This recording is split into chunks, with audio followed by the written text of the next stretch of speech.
Bismillahirrahmanirrahim. Assalamualaikum warahmatullahi wabarakatuh.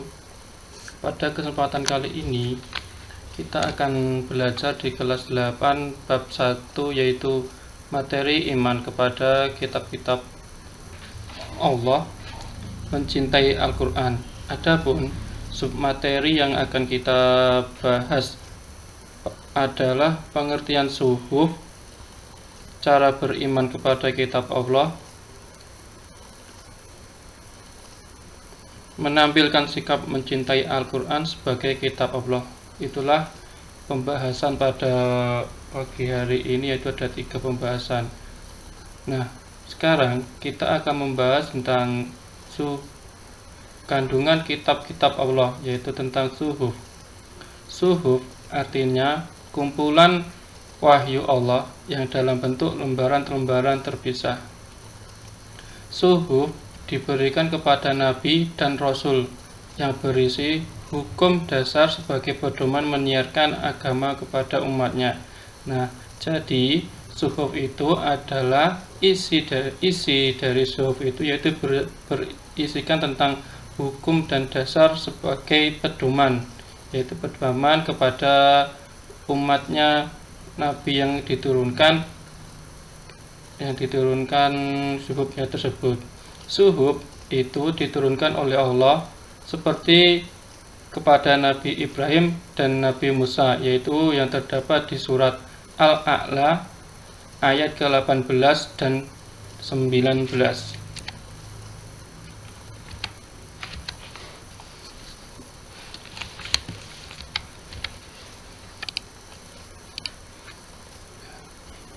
Nabi-nabi yang menerima kitab suhuf yaitu di antara lain, yang pertama itu adalah Nabi Adam, yaitu menerima 10 suhuf. Yang kedua yaitu adalah Nabi Ibrahim alaihissalam, itu menerima 30 suhuf. Yang ketiga yaitu Nabi Sid alaihissalam, menerima 50 suhuf. Yang keempat yaitu Nabi Musa alaihissalam, menerima 10 suhuf sebelum diturunkannya kitab Taurat. Nah, jadi Nabi Musa ini sebelum mendapatkan kitab Taurat, yaitu sebelum menerima kitab Taurat, Nabi Musa alaihissalam menerima 10 suhuf terlebih dahulu. Selanjutnya yaitu beriman kepada kitab Allah, berarti suatu keyakinan dengan sepenuh hati bahwa Allah benar-benar telah menurunkan wahyunya kepada para rasul pilihan sebagai petunjuk dan pedoman bagi kehidupan manusia, agar manusia senantiasa bahagia dunia akhirat. Nah, jadi beriman kepada kitab Allah itu yaitu meyakininya dengan sepenuh hati, tidak boleh setengah-setengah ataupun tidak boleh lebih kurang dari setengahnya. Jadi harus sepenuh hati, yaitu ibaratnya itu adalah seperti full tank, harus full tank. Nah,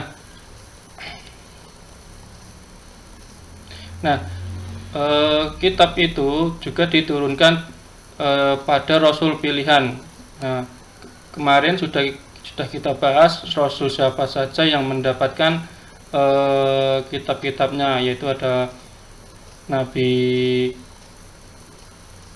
Musa, Nabi Muhammad, Nabi Isa, dan lain-lainnya lagi.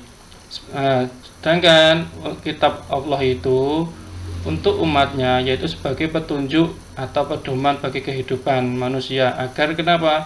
Agar manusia itu bisa bahagia di dunia dan akhirat, dan agar di dunia itu tidak tersesat ke jalan yang mungkar. Nah, selanjutnya yaitu adalah bagaimana kita cara berimannya kepada kitab Allah. Lah, cara berimannya kalau di sini itu ada 3. Nah, caranya yaitu yang pertama yaitu adalah beriman dan meyakini bahwa kitab-kitab suci tersebut diturunkan dari sisi Allah Subhanahu wa taala. Jelas bahwa kitab suci itu diturunkan dari sisi Allah Subhanahu wa taala. Maksudnya yaitu yang menurunkan langsung itu adalah Allah Subhanahu wa taala. Jadi tidak ada kitab suci selain kitab yang diturunkan oleh Allah Subhanahu wa taala. Yang kedua yaitu adalah beriman dan mempercayai nama-nama kitab suci yang kita ketahui. Nah, jadi walaupun tiga tadi yang kita bahas kemarin itu adalah kitabnya agama lain, maka kita wajib mengimaninya. Yang ketiga yaitu adalah meyakini kebenaran informasi tergantung di dalamnya dan mengamalkan kitab yang terakhir dan menghapus kitab-kitab sebelumnya. Jadi yang terakhir ini adalah mengamalkan kitab yang terakhir, yaitu adalah kitab Al-Quran, dan menghapus kitab-kitab sebelumnya. Maksudnya adalah penyempurna. Al-Quran adalah penyempurna bagi kitab-kitab sebelumnya. Karena apa?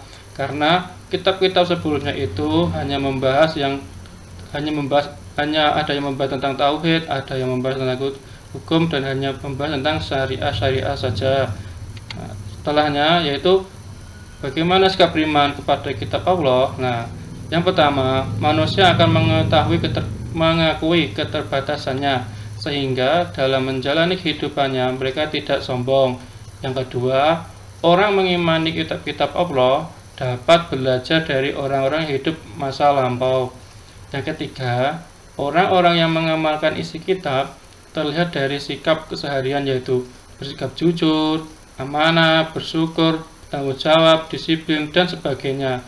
Nah, terus cara menampilkan sikap mencintai Al-Quran sebagai kitab-kitab Allah. Nah, bagaimana cara kita mencintai Al-Quran? Yaitu yang pertama, membaca Al-Quran secara rutin, tidak hanya membaca saja, tetapi tidak hanya membaca Arabnya saja, bisa membaca sekalian terjemahannya, bisa jadi membaca sekalian tafsirnya juga.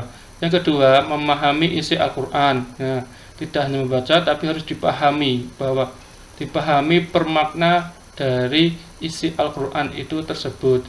Yang ketiga atau yang C, yaitu mengamalkan dalam kehidupan sehari-hari. Setelah kita membaca, setelah memahami, maka harus diamalkan dalam kehidupan sehari-hari. Seperti tadi, mengamalkannya bahwa di dalam Al-Quran itu harus bersikap jujur, maka diamalkan sikap jujur.